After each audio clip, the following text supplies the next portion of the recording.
Have you ever noticed how a single person from your past can still live inside your mind, even long after the relationship, the friendship, or the situation has ended? We move on with our lives, but their memory stays like a quiet knot in the heart. Sometimes it appears as irritation. Sometimes as heaviness. Sometimes as a sudden wave of emotion we did not ask for. And most of the time, we convince ourselves that holding on to this resentment somehow protects us. We think that remembering the hurt keeps us safe from it happening again. But in truth, the opposite is happening. The memory is not protecting us, it is imprisoning us. It is silently tying our energy to a moment that should have been released long ago. There is a forgotten truth in the teachings of great masters like Paramhansa Yogananda. The human heart is not meant to hold poison. It is meant to circulate love, clarity, and divine strength. And resentment is not just an emotion, it is a form of energy that binds your soul to the very person you are trying to escape. The more you replay what happened, the more you unknowingly send your life force toward them. This is why the hurt feels fresh even after years. This is why certain people can drain us without being anywhere near us. But what if there was a simple, gentle spiritual tool that could untie this knot, without forcing forgiveness, without denying your pain, and without pretending that what happened was okay?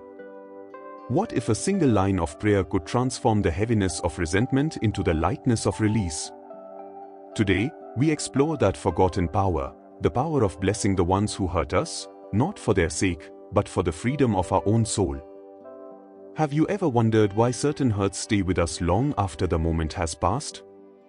A conversation ends, a relationship breaks, a betrayal happens, and yet the emotional weight continues to live inside us. It sits quietly in the background of our mind, returning at unexpected times. A single word, a memory, or even a similar situation can bring the entire pain rushing back. This happens not because we are weak, but because the human heart does not forget experiences that shook it. Yogananda explained that emotional pain doesn't stay only in the mind, it settles in our energy field, creating a kind of imprint. And unless we consciously release it, that imprint keeps whispering to us, reminding us of unfinished healing. What truly keeps the pain alive is the ego's belief that holding on to hurt somehow gives us control. The ego tells us, if you remember this, you will never be hurt again. It tells us, if you keep this resentment, you are protecting yourself. But this is a misunderstanding. Holding pain does not protect us, it binds us. It keeps us energetically connected to the moment and the person who caused the hurt. Instead of freeing ourselves, we end up carrying a weight that was never meant to stay inside us. Yogananda often compared the heart to a divine instrument. When the instrument is clean, it plays music of peace, intuition, and inner strength.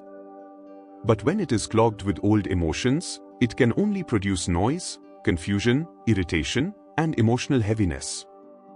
This is why pain lingers, not because the person still has power over us, but because we have not yet learned how to let the energy of that moment dissolve. And the first step in healing is simply understanding this truth with honesty and compassion. Yogananda taught that karma is not something outside of us. It is not a punishment waiting to fall on our heads. Karma is simply unfinished energy, a cycle that continues until we bring consciousness, understanding, and release into it. When someone hurts us and we hold on to resentment, that energy becomes a thick strand connecting us to that person. Even if we stop speaking to them or they no longer exist in our life, the karmic thread remains active. And as long as that thread remains, it keeps pulling at us emotionally.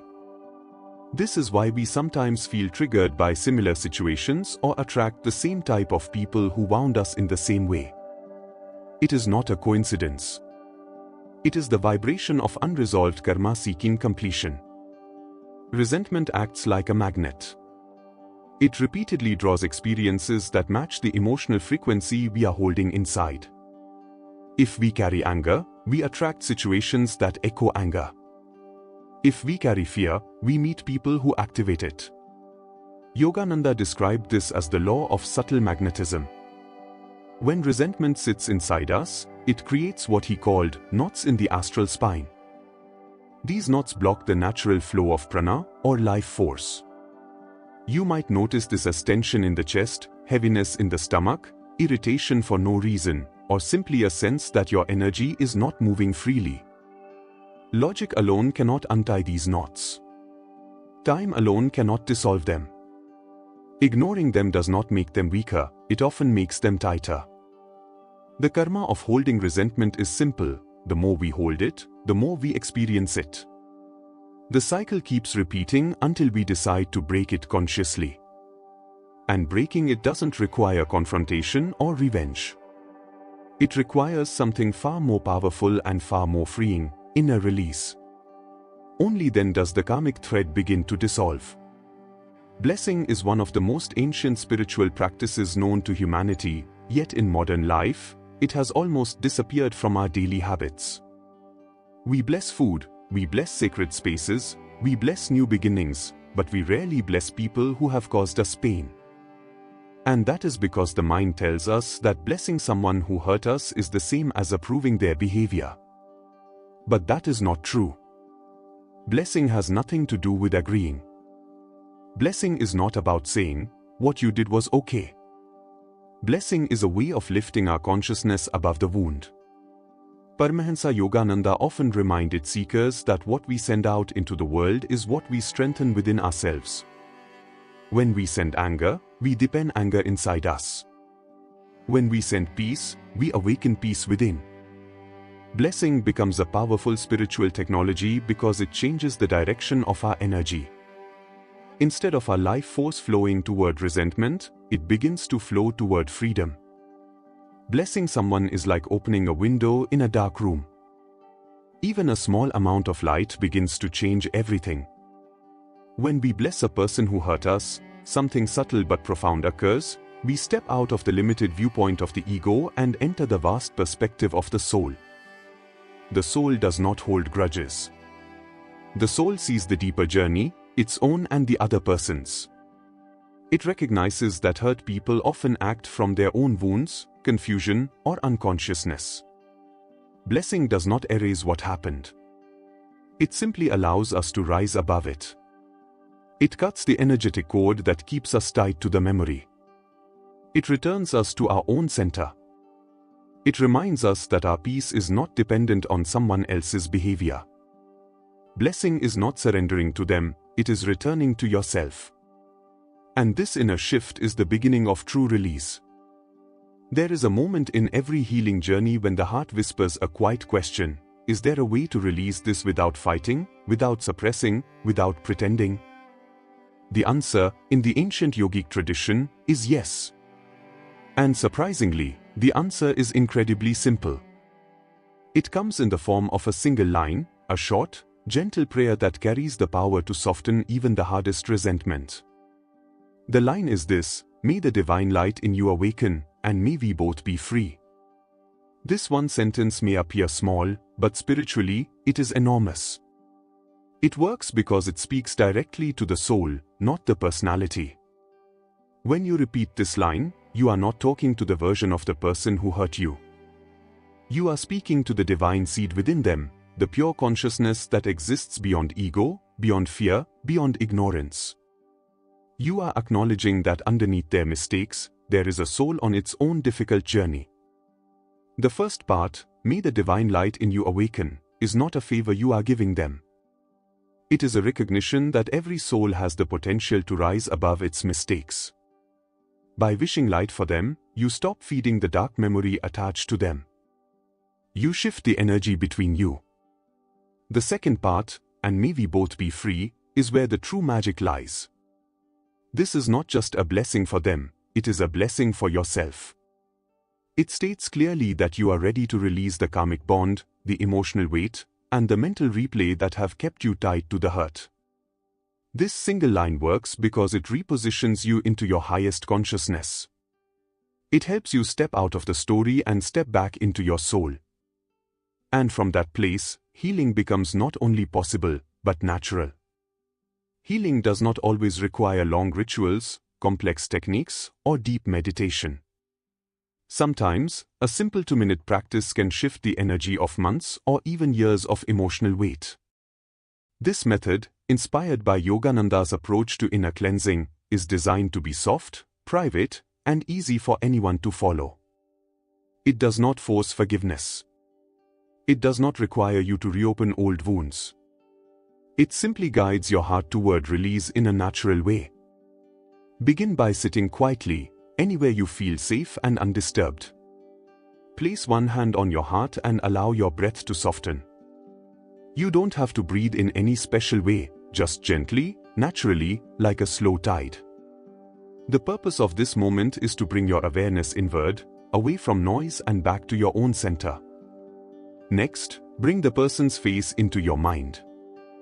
Not the incident. Not the memory. Only the face. This keeps your heart from being pulled back into the story and keeps the practice focused on healing, not reliving the pain.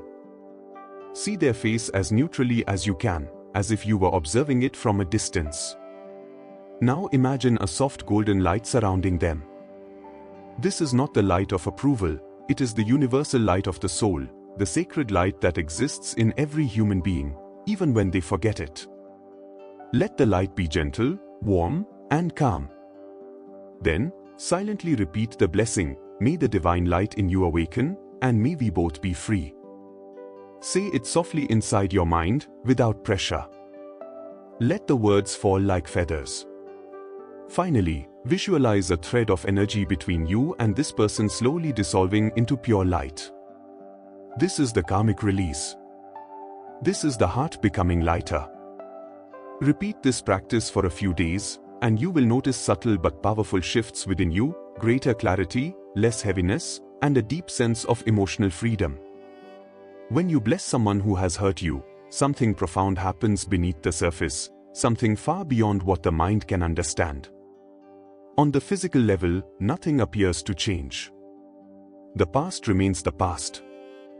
The person may never apologize. The situation may never be corrected. Yet within your inner world, a quiet transformation begins. Your energy, which was once tied in knots of resentment, starts to move again.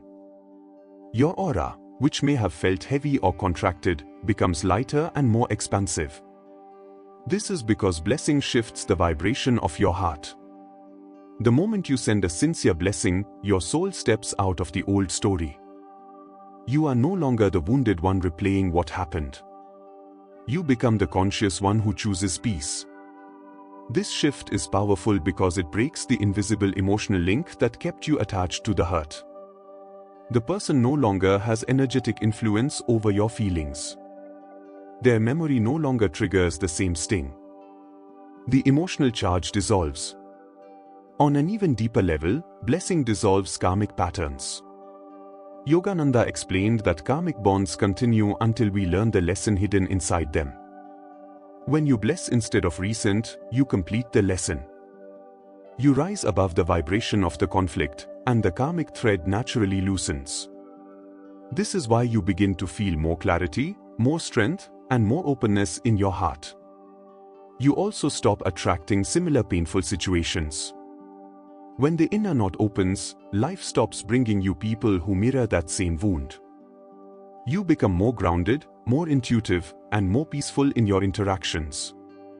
Blessing does not just change the past, it reshapes your future by lifting your vibration. In the end, blessing those who hurt you is not about them at all. It is about reclaiming your inner freedom, your peace, and your spiritual power. It is the moment your soul finally breathes again.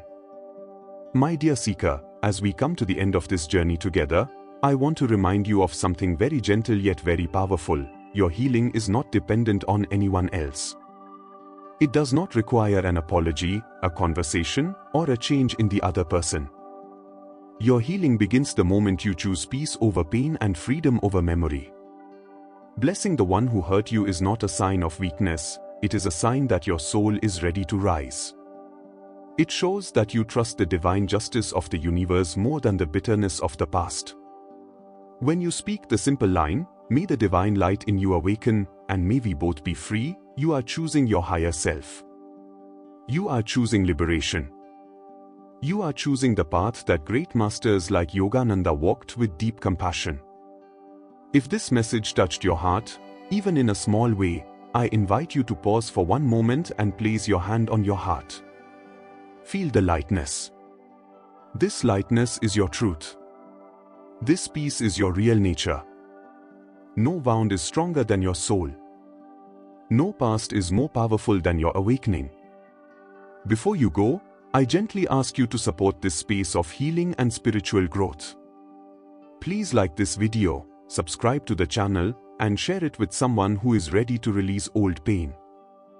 And I would truly love to hear from you, so in the comments, tell me what part of this message resonated with you the most. Or, if you prefer, simply type Jai Gurudev to send a wave of blessing to the entire community. And also, let me know, what topic should the next video explore? Your suggestions guide the direction of this channel and help me create content that serves your spiritual journey. Thank you for being here. Thank you for choosing light. Jai Gurudev.